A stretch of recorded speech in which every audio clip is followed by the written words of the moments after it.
Maybe it's time to find your mother a smaller place, my daughter-in-law said over dessert 3 days after my husband's funeral, and everyone at the table smiled like she had said something thoughtful instead of cruel. I remember the sound of silverware more than anything else that night. The soft clink of forks against expensive china, the low hum of polite laughter, the rain tapping against the dining room windows of the house Thomas and I had lived in for 37 years. Everything sounded strangely distant, as if I were underwater watching my own family from somewhere far away. Claire sat at the far end of the mahogany table wearing a cream-colored sweater that probably cost more than my first monthly mortgage payment back in 1984. Her blonde hair fell perfectly over her shoulders, and her wedding ring sparkled every time she lifted her wine glass. Beside her, my son Ethan loosened his tie and stared into his bourbon without saying a word. That silence hurt more than her comment did. Because silence from strangers means nothing. Silence from your own child feels like a locked door. Thomas had only been gone for 6 days. 6 days since the heart attack that took him in the middle of an ordinary Tuesday morning. 6 days since I stood beside a polished walnut casket while people whispered how strong I looked. I wasn't strong. I was simply too numb to fall apart in public. The dining room still smelled faintly like the lilies people had delivered after the funeral. Their sweet scent mixed with the aroma of roasted chicken and garlic mashed potatoes, creating something heavy and unpleasant in the air. I had cooked because I didn't know what else to do with my hands. Women like me were raised to keep setting the table even when our hearts were breaking. Claire folded her napkin carefully onto her lap and gave me one of those soft smiles she used whenever she wanted to appear compassionate. "This house is just so large for one person, Margaret," she said gently. "The stairs alone worry me." Worry. That word almost made me laugh. Claire had never worried about me a single day in the 12 years she'd been married to Ethan. She worried about appearances, about property values, about who sat where during Christmas dinner. But not me. "I managed just fine," I replied quietly. My voice sounded calm, even to me. Years of teaching 3rd grade had taught me how to keep my emotions folded neatly beneath the surface. Claire tilted her head slightly. "Of course you do. Nobody's saying otherwise." But her eyes drifted toward Ethan for half a second, and I saw it there. Expectation. Calculation. They had discussed this before tonight. Maybe many times. Ethan finally cleared his throat. "Mom, maybe Claire's right about some things. This place is a lot." I looked at my son then. Really looked at him. At the gray beginning to form near his temples. At the tiredness under his eyes. At the man who once cried because he thought a thunderstorm might scare me while Thomas was away on business. Somewhere between childhood and middle age, that boy had disappeared. "Your father built this kitchen with his own hands," I said softly. "Every cabinet, every shelf." Ethan shifted uncomfortably. Claire reached for his hand immediately, her fingers wrapping around his wrist like she was guiding him through a difficult meeting at work. "Nobody's taking memories away from you," she said. "We just think assisted living communities can be wonderful nowadays. They have activities, social clubs, transportation, social clubs, transportation." She spoke about my future the same way people discuss upgrading an old appliance. I glanced toward Thomas's empty chair at the head of the table. For 37 years, he sat there every evening at 6 sharp. He used to read the newspaper while I cooked. Sometimes he'd look over the top of his glasses and wink at me when Ethan wasn't looking. The chair looked wrong without him in it. Too clean. Too still. I pressed my fingertips together beneath the table so nobody would notice they were trembling. "I'm not moving," I said simply. Claire smiled again, but this time the warmth didn't quite reach her eyes. "Nobody said you had to decide tonight." But that wasn't true. The decision had already been made somewhere in their minds long before dessert was served. I could feel it hanging over the room like humidity before a summer storm. Ethan stood up abruptly and walked toward the kitchen to pour another drink. Claire watched him leave before leaning slightly closer to me. Her perfume smelled expensive and cold. "Thomas always worried about what would happen if you were alone," she said quietly. "He wanted Ethan to handle things." That sentence settled heavily in my chest because it didn't sound like Thomas. My husband never spoke about me like I was something fragile to be managed. He used to call me stubborn as granite. I stared down at the untouched slice of apple pie on my plate. The crust was beginning to soften beneath the melting vanilla ice cream. Across the room, the grandfather clock ticked steadily toward 8 o'clock. Then the front doorbell rang. Claire blinked in surprise. Ethan stepped back into the dining room holding his glass. And for the first time all evening, I saw uncertainty flicker across both of their faces. I already knew who it was before I opened the door. Richard Bennett stood beneath the porch light in a dark wool coat, rainwater shining on his shoulders. In his left hand was a leather folder Thomas had kept locked inside his office desk for years. Richard looked past me toward the dining room where my son and daughter-in-law waited. Then he lowered his voice and said quietly, "Margaret, there's something Thomas wanted read aloud tonight." Nobody moved for a moment after Richard spoke. The grandfather clock continued ticking behind me while rain rolled softly down the windows, and suddenly the entire house felt colder than it had all evening. Richard Bennett had been Thomas's attorney for more than 20 years, but before that, he had been his closest friend. They played golf together every Sunday morning for nearly 3 decades. Richard knew things about my husband that even I probably never would, which meant if he was standing on my porch at 8 o'clock carrying that leather folder, Thomas had planned this long before his funeral. Claire recovered first. She stood from the table smoothly, pressing a pleasant smile onto her face like a woman stepping into a charity luncheon instead of a family crisis. "Richard," she said, warmly, "we were not expecting company tonight." Richard removed his glasses slowly and dried them with a handkerchief. His expression remained polite, but there was something distant in his eyes when he looked at Claire. Something measured. "I will not stay long," he replied quietly. "Thomas left instructions for me to deliver this personally." Ethan walked toward the entryway holding his drink low against his chest. "What instructions?" he asked. Richard glanced briefly at him before stepping inside out of the rain. "Your father updated several documents last week." Claire's fingers tightened almost invisibly around the stem of her wine glass. Most people would not have noticed it, but I did. I had spent 12 years learning the small movements that betrayed her emotions. Claire never lost control publicly. That was what made her dangerous. She simply adjusted pressure, tone, timing, tiny things that slowly moved every conversation in her direction until people believed her ideas had been theirs all along. Richard handed me the folder carefully. The leather felt cool against my hands. I immediately recognized it. Thomas kept it in the bottom drawer of his office desk beneath old tax records and insurance papers. He rarely opened it in front of anyone. "Tom wanted this read in the house," Richard said softly. "Specifically in front of family." Ethan frowned slightly. "Read what?" Richard looked at him for a long second before answering. "Your father had concerns before he passed away." The room went still after that sentence. Claire laughed lightly, too quickly. "Concerns about what?" Richard ignored the question and removed several papers from the folder. I sat slowly at the dining room table again because my knees suddenly felt weak beneath me. Ethan remained standing beside the fireplace while Claire lowered herself carefully into her chair, crossing one leg over the other with practiced calm. But I noticed she had stopped smiling. Richard unfolded the first document. "Last Thursday, Thomas Hayes amended portions of his estate plan." Claire's eyes flickered toward Ethan immediately. Not toward me, toward Ethan. The movement lasted less than a second, but it told me everything. Richard continued reading in the steady voice lawyers use when emotions are dangerous. "The marital residence located on Briarwood Lane shall remain solely under the lifetime residential protection of Margaret Hayes." Claire's jaw tightened almost invisibly. Ethan looked confused. "What does that mean exactly?" Richard lowered the papers slightly. "It means your mother cannot be removed from this house by any beneficiary, relative, or financial recommendation tied to the estate." Silence settled heavily over the dining room. Outside, thunder rolled somewhere far away across the Connecticut sky. Ethan rubbed the back of his neck awkwardly. Nobody was trying to remove Mom. Richard looked directly at him then. "Your father seemed to believe otherwise." Claire leaned forward immediately, her voice soft and controlled again. "I think there has been some misunderstanding. We were only discussing options that would make Margaret more comfortable." Comfortable. There was that word again. Another polished little blade disguised as concern. Richard folded his glasses slowly and placed them on the table.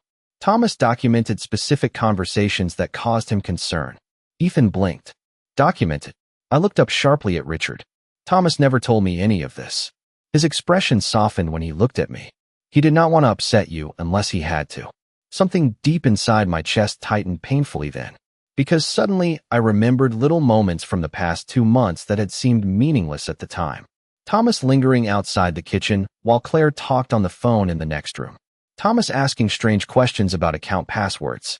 Thomas sitting awake beside me after midnight staring toward the ceiling while he thought I was asleep. I remembered asking him once if something was wrong. He had smiled gently and said, "I am just making sure everything is in order, Maggie." At the time, I thought he meant retirement paperwork. Claire stood abruptly from the table. "I think this is becoming inappropriate," she said calmly, though the edges of her voice had sharpened slightly now. "Margaret is grieving. This conversation can happen another day." Richard did not move. "No," he replied quietly. Thomas was very clear. It needed to happen tonight. Ethan looked trapped between them, his eyes moving back and forth across the room like a man searching for solid ground. "Dad really thought somebody was after the house?" he asked weakly. Richard opened another page inside the folder. Thomas believed pressure was already being applied. Claire inhaled sharply through her nose. Then she smiled again. But this time the smile looked different. Smaller. Colder. "And what exactly did Thomas think he heard?" she asked. Richard met her eyes steadily for the first time since arriving. Then he said the sentence that changed the entire atmosphere inside my home. Enough to add one final condition to the will. Claire did not sit back down after Richard spoke. She remained standing beside the table with one hand resting lightly against the back of her chair, her posture still elegant, still controlled, but something beneath the surface had shifted. I could see it now. Tiny fractures in the polished image she worked so hard to maintain. Ethan looked exhausted more than angry. He rubbed his forehead slowly like a man trying to wake himself from a bad dream. Richard opened the final page carefully. The paper made a soft crackling sound in the silence. "Thomas added this clause 6 days before his passing," he said. "Any beneficiary who attempts to pressure, relocate, manipulate, or otherwise remove Margaret Hayes from the Briarwood residence shall immediately forfeit all inheritance rights connected to the estate, including trust distributions, investment holdings, and future property claims." Nobody spoke. Even the rain outside seemed quieter somehow. Claire blinked once, slowly. "That is ridiculous," she said at last, her voice calm but thinner now. "You cannot seriously believe anyone here would do something like that." Richard folded the paper neatly. Thomas did. Ethan stared at the floor for several long seconds. Then he looked up sharply. "Dad actually wrote that?" "He did," Richard replied. "Personally." Ethan let out a breath through his nose and walked toward the kitchen window. His shoulders looked tense beneath his dress shirt, and for the first time all evening, he seemed smaller to me. Not like a successful executive in his 40s. Just tired. Claire finally sat down again, smoothing invisible wrinkles from her sweater sleeve. "This is clearly emotional overreaction from a man who was very ill," she said carefully. "Thomas had been under enormous stress." I looked at her then. Really looked at her. At the perfect posture. The carefully measured tone. The expensive watch resting against her wrist. Claire always spoke like someone presenting a case before a jury. Every sentence chosen. Every emotion rationed. Even now she was not grieving my husband. She was managing optics. Richard leaned back slightly in his chair. "Your husband was not confused, Claire." The room went still again after that sentence. Ethan turned slowly from the window. "Wait," he said quietly. "What exactly made Dad think Mom was being pressured?" Richard hesitated for the first time all evening. Then he removed another document from the folder. Thomas began documenting conversations after a dinner that took place in March. Claire's eyes sharpened immediately. "Documenting conversations?" she repeated. Richard nodded once. He believed certain comments regarding assisted living, asset restructuring, and property transfer crossed a line. Ethan frowned deeply now.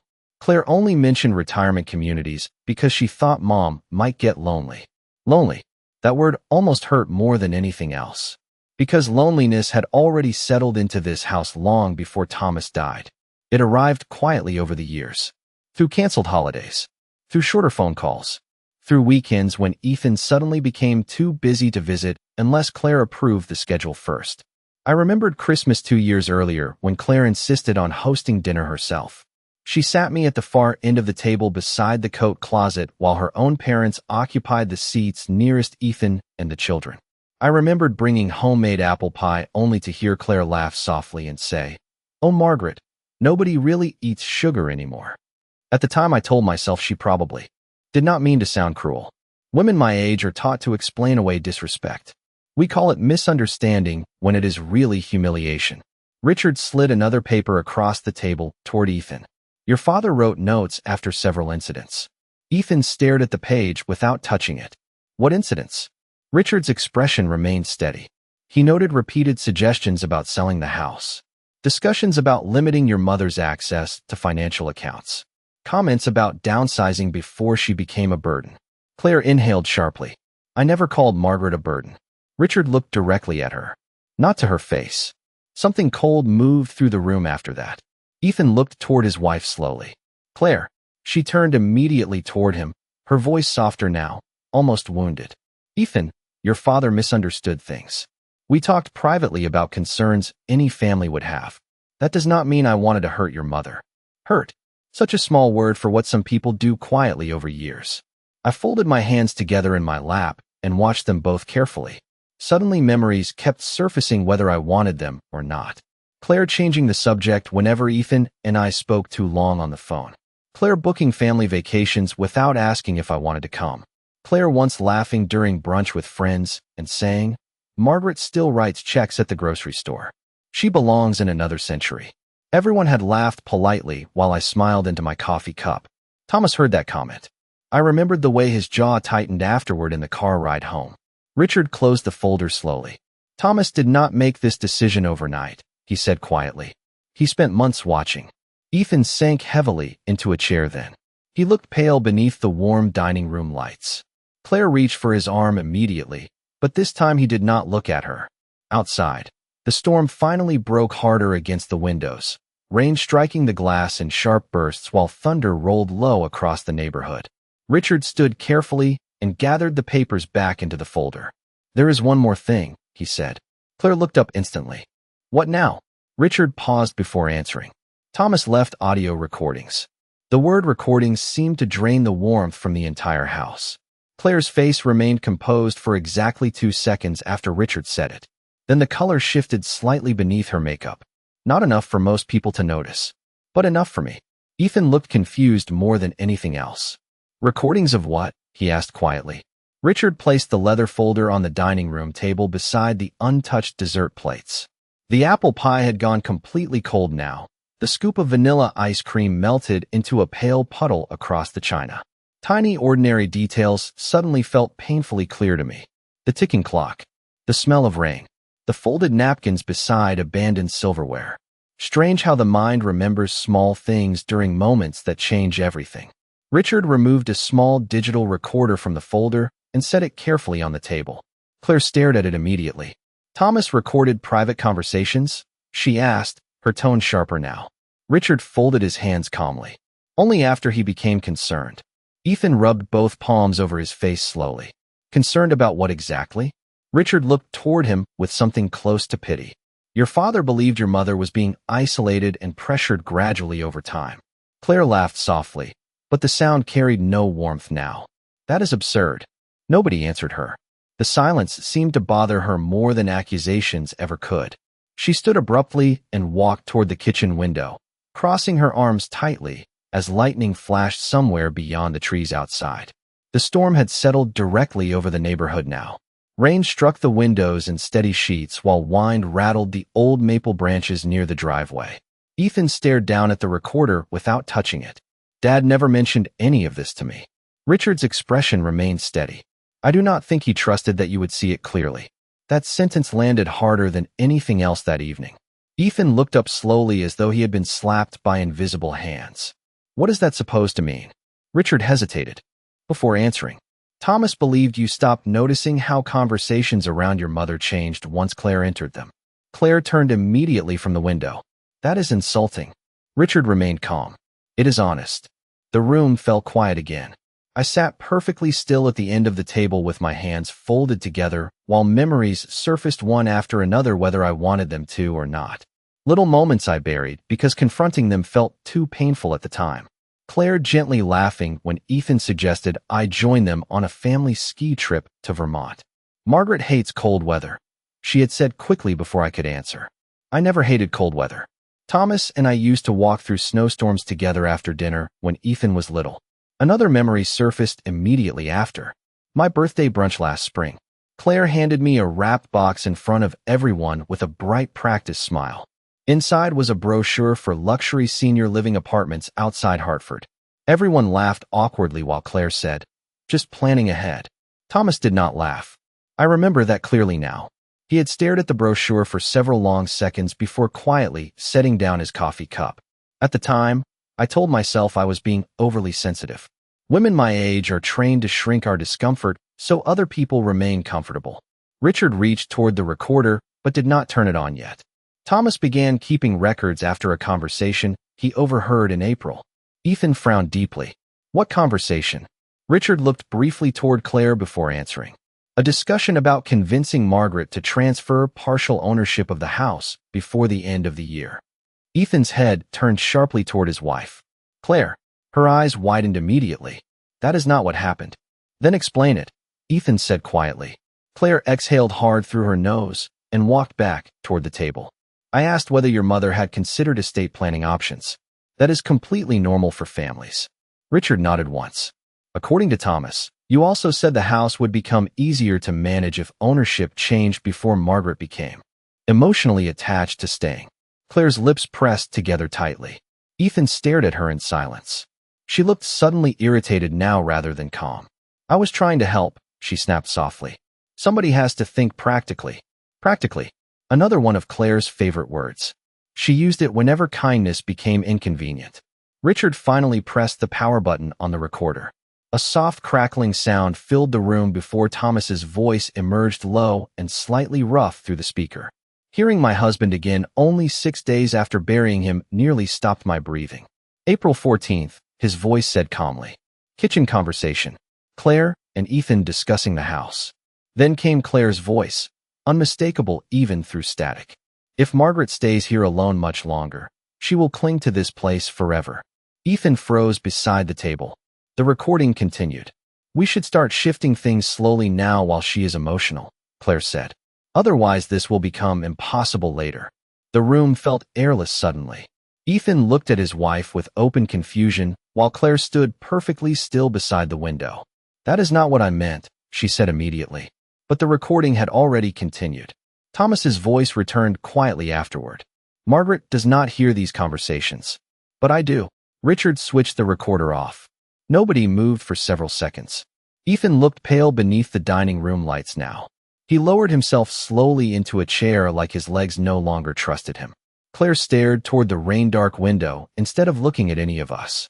Then, very softly, Ethan asked the question I think he had been afraid to ask all evening. How many recordings are there? Richard did not answer Ethan immediately. He simply looked down at the recorder resting on the dining room table while rain continued hammering softly against the windows. The silence stretched long enough to become uncomfortable. Claire finally moved first. She walked toward the counter and picked up her wine glass with steady hands, but I noticed she did not drink from it. This is unbelievable, she said quietly. Thomas secretly recording. Family conversations like some kind of investigator.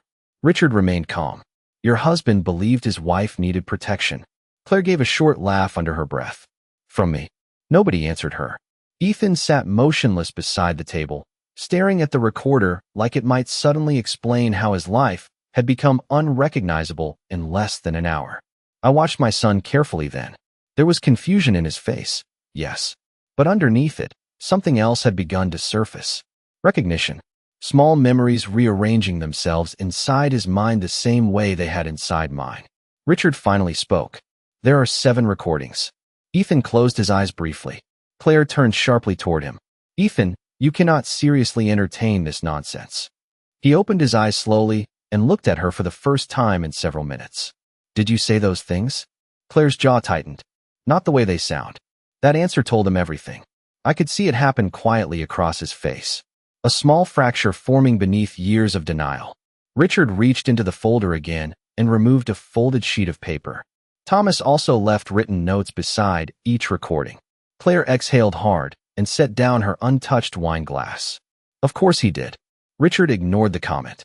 The notes describe a gradual pattern. Ethan rubbed his hands together slowly. What kind of pattern? Richard unfolded the paper carefully. Isolation. Financial influence. Emotional pressure. Claire shook her head immediately. This is absurd. Every married couple discusses finances and future plans. Not like this, Richard replied quietly. The room went silent again. I looked down at the tablecloth beneath my fingertips. Tiny blue flowers stitched along the edges. I bought that tablecloth 22 years ago during a summer trip to Maine with Thomas. We stopped at a little antique store near Bar Harbor because rain ruined our beach plans. Strange how grief works. It does not arrive all at once. It moves in layers. Memories attaching themselves to ordinary objects until entire rooms become unbearable. Ethan leaned back in his chair and stared toward the ceiling for several long seconds. "Why would Dad never talk to me directly?" he asked softly. Richard's expression softened slightly.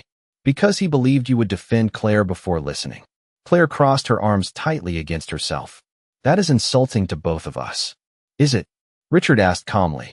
Claire opened her mouth to respond, but no words came out immediately. That was unusual for her. Claire always had words. Smooth words. Strategic words. The kind that made people question their own instincts.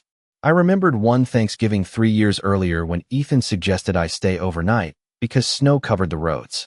Claire smiled gently and said, "Margaret sleeps much better in her own environment." Ethan agreed instantly. Later that night, I drove home alone through 8 inches of snow while gripping the steering wheel hard enough to make my fingers ache. Thomas was furious when I walked through the front door shivering. "She makes decisions sound caring," he told me quietly afterward. "That is what worries me." At the time I told him he was overreacting. Now I wished I had listened more carefully. Richard placed the folded paper beside the recorder. Thomas documented specific incidents over the past 18 months. Ethan stared down at the page. "What incidents?" Richard inhaled slowly before answering. "Claire suggesting Margaret sell the house before she became too attached to staying here. Recommending limitations on household spending despite Margaret having separate funds. Discouraging extended visits with grandchildren because they disrupted routines." Claire looked immediately toward Ethan. "Your father twisted everything." Ethan did not respond. He kept staring at the table. Rainwater slid slowly down the dark windows behind him while thunder rumbled somewhere farther away now. The storm was beginning to move east. Claire stepped closer to him. "Ethan, look at me." He did not. "I was trying to help your mother prepare for the future." "By calling her emotional?" he asked quietly. Claire froze. Richard lowered his eyes toward the papers. "Recording 3, he said softly. Claire's face changed instantly. Ethan looked up sharply. "There is another recording?" Richard nodded once. Thomas labeled it Family Room Conversation, June 9th. Claire took a small step backward. "This is insane." Richard pressed the recorder again before anyone could speak further. Static crackled softly through the dining room. Then Claire's voice filled the room once more. Clearer this time. Sharper. "Margaret still acts like this house belongs to her." A long pause followed on the recording before Ethan's voice answered quietly. "It was Dad's house too." Claire laughed softly through the speaker. "And eventually it will be yours if we handle this correctly." The room seemed to stop breathing after that sentence. Ethan stared at the recorder with complete disbelief spreading slowly across his face. Claire immediately shook her head. "That conversation is being taken out of context." But the recording continued anyway. "You have to stop feeling guilty every time your mother gets emotional," Claire's voice said. "Otherwise we are never going to move forward." Richard turned the recorder off again. Nobody spoke. The silence afterward felt heavier than shouting ever could. Ethan sat completely still beside the table, while Claire stood near the kitchen counter, looking suddenly smaller beneath the warm lights of my dining room. Then Ethan asked the question that finally made fear appear in Claire's eyes for the very first time that night. "How long has Dad been listening to us?" Claire did not answer Ethan immediately. For the first time since she entered my family 12 years earlier, she looked uncertain. Not emotional. Not ashamed. Just uncertain about which version of herself would save her now. Outside, the storm had begun drifting farther into the distance, but rain still rolled steadily down the windows in silver streams beneath the porch lights. Richard rested both hands on the leather folder. "Thomas started paying attention almost 2 years ago," he said quietly. Ethan stared at him. 2 years. Richard nodded once. At first he thought he was imagining things. Small comments. Subtle changes. Conversations that sounded caring on the surface, but carried different intentions underneath. Claire crossed her arms tighter. "You are turning ordinary family discussions into some kind of conspiracy." Richard looked toward her calmly. No, Claire. Thomas believed you were. The room went silent again. Ethan leaned forward slowly in his chair and pressed both hands against his forehead. He looked exhausted now. Older somehow. Why would Dad not tell me directly? He asked softly. Richard answered carefully. Because every time he questioned something, you defended Claire before listening to him. Ethan closed his eyes after hearing that.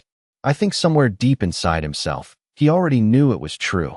I remembered one afternoon last summer when Thomas tried telling Ethan he thought Claire excluded me from family decisions intentionally. Ethan laughed awkwardly and said, Dad, Claire is just organized.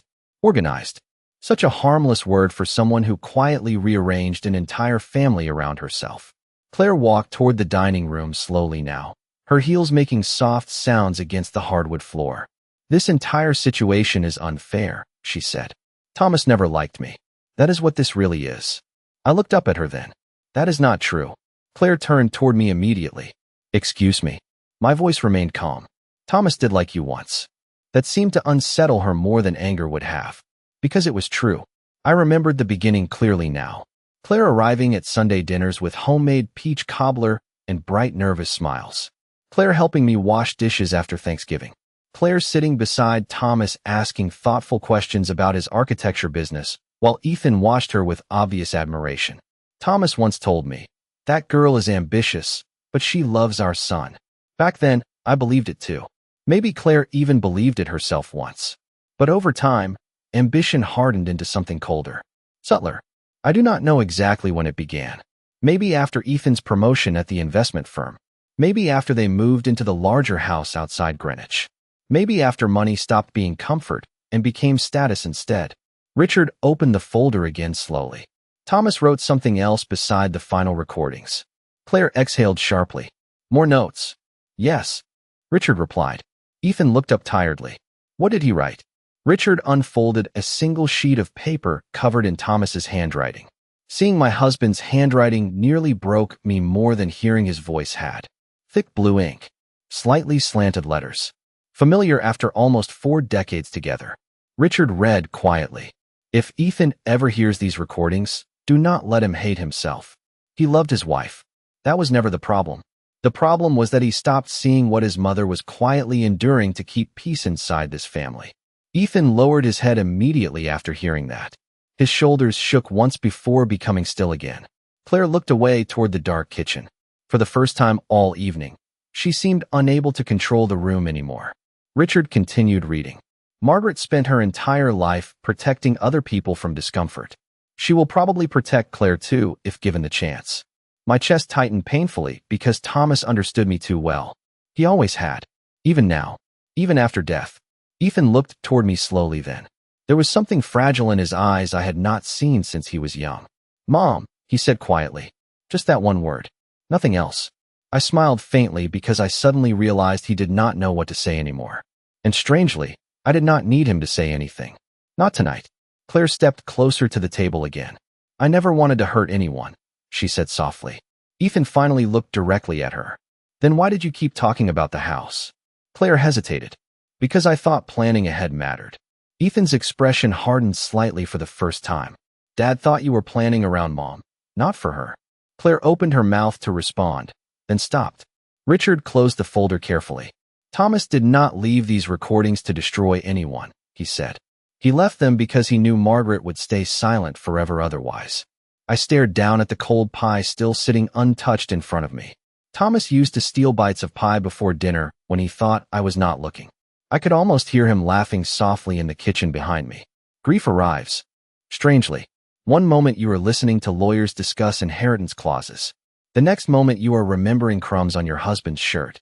Ethan stood slowly from his chair and walked toward the window. Rainwater shimmered beneath the streetlights outside, while distant thunder rolled farther away now. He stood there silently for several seconds before speaking again. Dad said there were 7 recordings. Richard nodded. Yes. Ethan swallowed hard. Play the last one. Claire turned sharply toward him then, and for the first time that night, I saw real fear enter her face. Claire stared at Ethan as though she no longer recognized the man standing in front of her. The fear in her expression lasted only a moment before she covered it again with composure. but this time the performance felt thinner, fragile around the edges. Richard rested one hand over the recorder without pressing play yet. "Ethan," he said carefully, "you do not have to listen to the final recording tonight." "Yes," Ethan replied immediately. His voice sounded rough now. "I do." Claire shook her head once. "This is becoming cruel." Ethan turned toward her slowly. "Cruel?" The word hung in the air between them. Claire crossed her arms tightly against herself. "Your father recorded private conversations and built legal traps around this family. How is that not cruel?" Ethan stared at her for several seconds before answering quietly. "Because maybe he thought Mom needed protection." Claire looked stunned by that response. Not angry. Stunned. Like she had suddenly realized the ground beneath her was no longer stable. Richard pressed the power button on the recorder. Static crackled softly through the dining room once more. Then Thomas's voice filled the room again, lower this time. More tired. "September 2nd, he said calmly through the speaker. "Family room conversation after dinner." I closed my eyes briefly at the sound of his voice. 6 days since the funeral, and still every syllable felt like reopening a wound. The recording continued. There was the faint sound of dishes clinking somewhere in the background. Then Claire's voice emerged clearly. "You baby your mother too much." Ethan's recorded voice answered softly. "She just lost her sister this year." Claire sighed through the speaker. "Exactly. She is emotional all the time now. That house is going to become a shrine if you do not step in." In the dining room beside me, Ethan lowered his eyes slowly toward the floor. The recording continued. "Claire, maybe we should wait a while." "That is the problem," Claire replied sharply through the speaker. "You always wait. And meanwhile your mother keeps acting like this place still revolves around her." Silence followed for several seconds on the recording before Ethan spoke again. "I do not want her feeling pushed out." Claire laughed softly then. Not kindly. "Ethan, your mother has had her life. We need to think about ours now." Richard switched the recorder off. The silence afterward felt enormous. Nobody moved. Rain still slid quietly down the windows, but the storm itself had almost disappeared now. Only distant thunder remained somewhere far across the dark Connecticut hills. Ethan stood completely motionless beside the table. His face looked pale beneath the warm chandelier light. Claire opened her mouth carefully. "You are hearing isolated pieces of conversations." Ethan looked at her slowly. "Did you say them?" Claire hesitated too long. That hesitation answered him before words ever could. "I was frustrated," she said finally. "We were trying to build a future together." Ethan laughed once under his breath, but there was no humor in it. "By talking about Mom like she was in the way?" Claire stepped toward him immediately. "That is not fair." Ethan looked exhausted now. "No," he replied quietly. "What is not fair is realizing Dad spent the last years of his life trying to protect Mom while I kept defending you." I watched my son carefully then. His shoulders seemed heavier somehow, smaller than they had earlier that evening. Grief changes people fast when truth arrives beside it. Richard closed the recorder gently. "Thomas never wanted Ethan humiliated," he said softly. "He only wanted Margaret safe." Claire turned sharply toward Richard. "And what about me? Did Thomas ever stop to think how this would destroy my marriage?" Richard's expression remained calm. "Claire, your marriage was not damaged by recordings. It was damaged by the things being recorded." The room fell silent again after that. I looked down at my wedding ring resting against the tablecloth beneath the dining room lights. 37 years married to Thomas. We had arguments. Difficult years. Financial struggles when Ethan was young. Months when stress sat heavy inside this house like winter air. But never once did Thomas make me feel temporary. Never once did he speak about my place in our family like it was negotiable. Claire moved toward the kitchen slowly and wrapped both hands around the edge of the counter. She looked tired now too. Older somehow. "I never hated Margaret," she said quietly without looking at anyone. "I just wanted Ethan to stop living like he owed everyone something." Ethan stared at her. "She is my mother." Claire finally looked back at him then. "And I am your wife." Ethan swallowed hard. Dad was right about one thing. Claire's expression tightened immediately. "What?" Ethan looked around the dining room slowly. At the family photographs lining the walls. At Thomas's empty chair. At me sitting silently at the end of the table where I had served this family thousands of meals over nearly 4 decades. I stopped seeing things clearly. Claire's face changed after that sentence. Something colder entered her expression then. Less polished. Less careful. "So what now?" she asked quietly. You believe every word your dead father left behind. Ethan looked toward the recorder resting beside Richard's hand. Then he answered softly, No, I believe the things I heard you say with my own ears. Claire turned away immediately after that. Richard gathered the papers back into the leather folder slowly while the grandfather clock ticked heavily in the background. It was nearly 10 o'clock now. The house felt exhausted, like all of us inside it. Then Richard paused suddenly and looked toward me. Margaret, he said quietly, there is one final thing Thomas asked me to give you separately. The room became very still after Richard spoke. Claire remained near the kitchen counter with her arms folded tightly across her chest while Ethan stood beside the window staring out into the darkness beyond the rain-streaked glass. Nobody looked at me. It was as if the entire evening had shifted quietly away from arguments and recordings towards something heavier, something final. Richard reached into the inside pocket of his coat slowly and removed a plain white envelope. My name was written across the front in Thomas's handwriting. Margaret. Just that.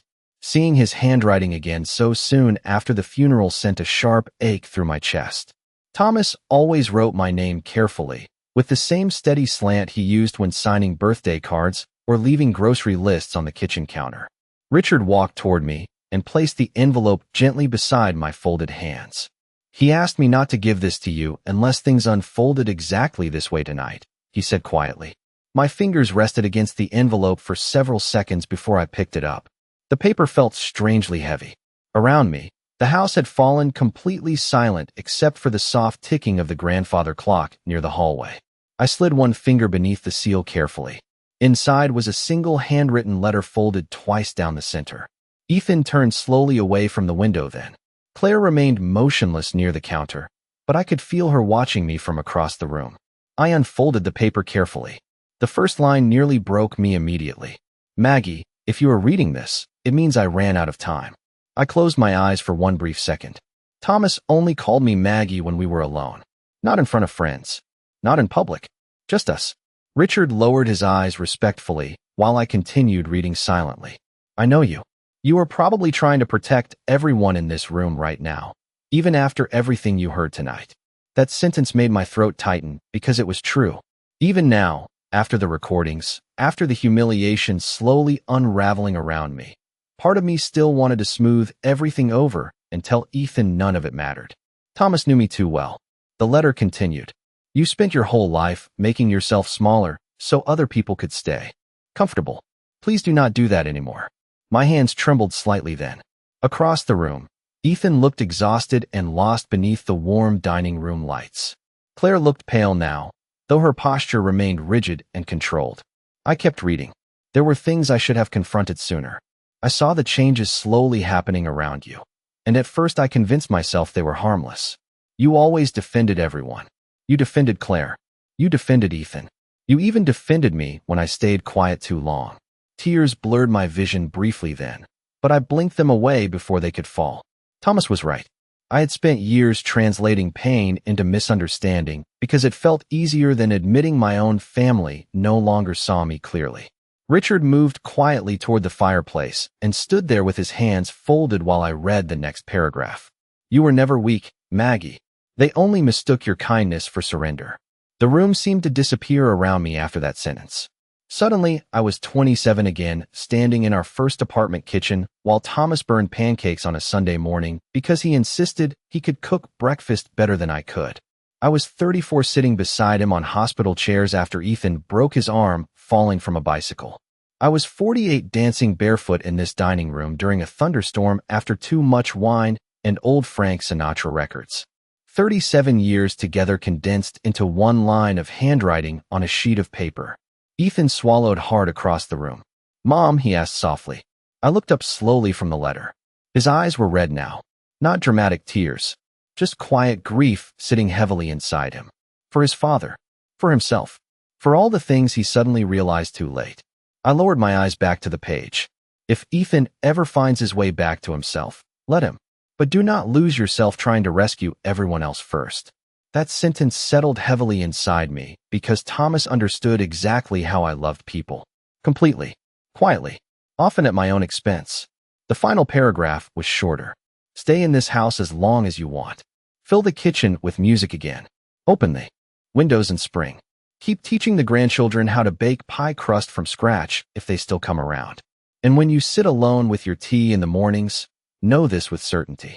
You were the best part of my life. I stopped reading after that because I could not see the words anymore. Not from dramatic sobbing.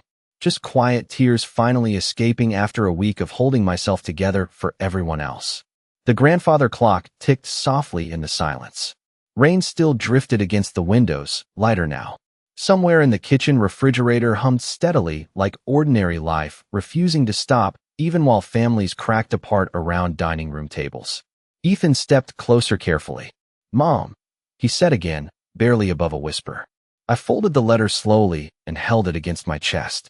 Claire finally moved away from the counter then. She looked toward me with something unfamiliar in her expression now.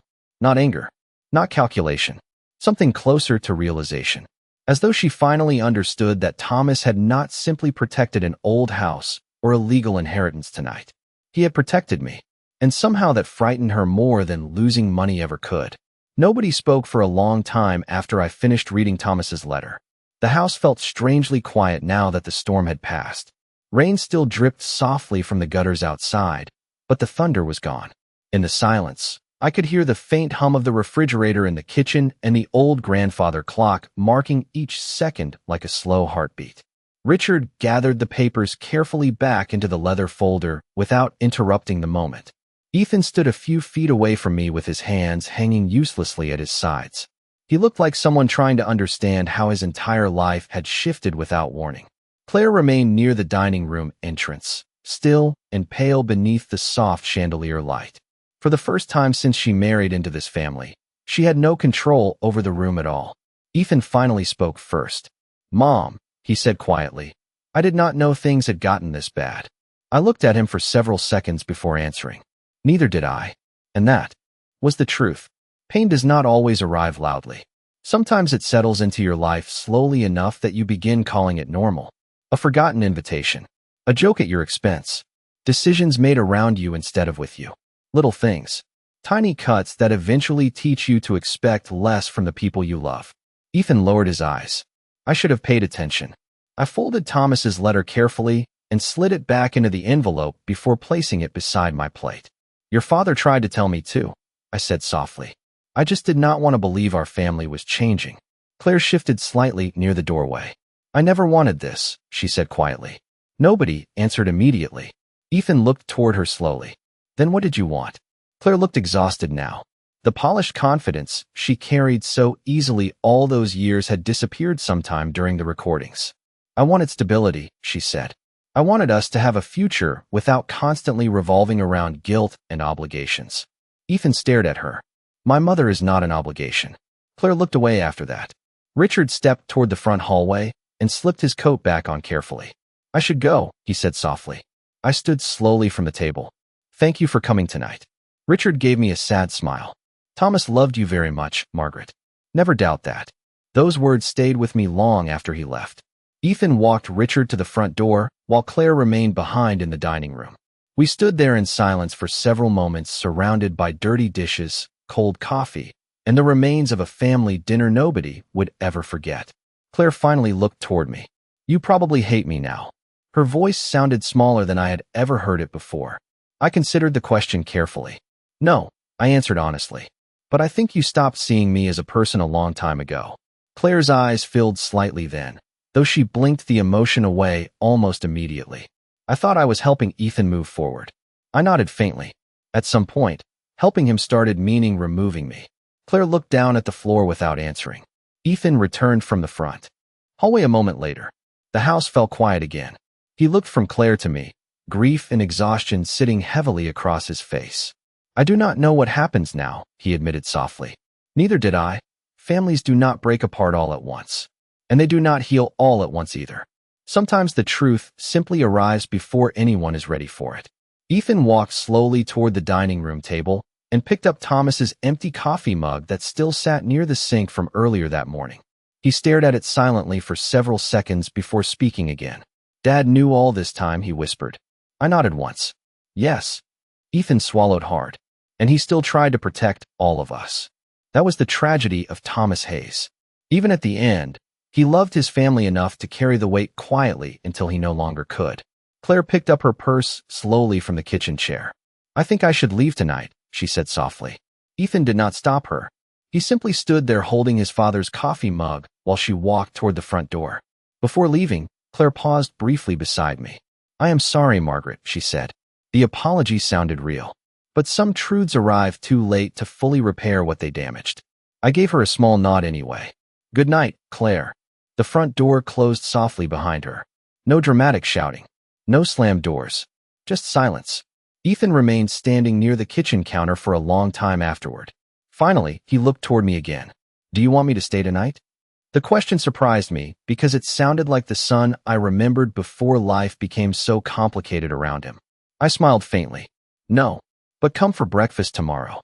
Ethan nodded slowly. "I will." After he left, the house became still again. Truly still this time.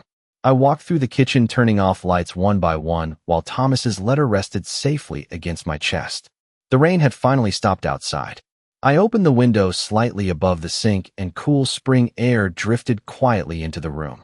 Then I made myself a cup of tea and sat alone at the dining room table where everything had changed only hours earlier.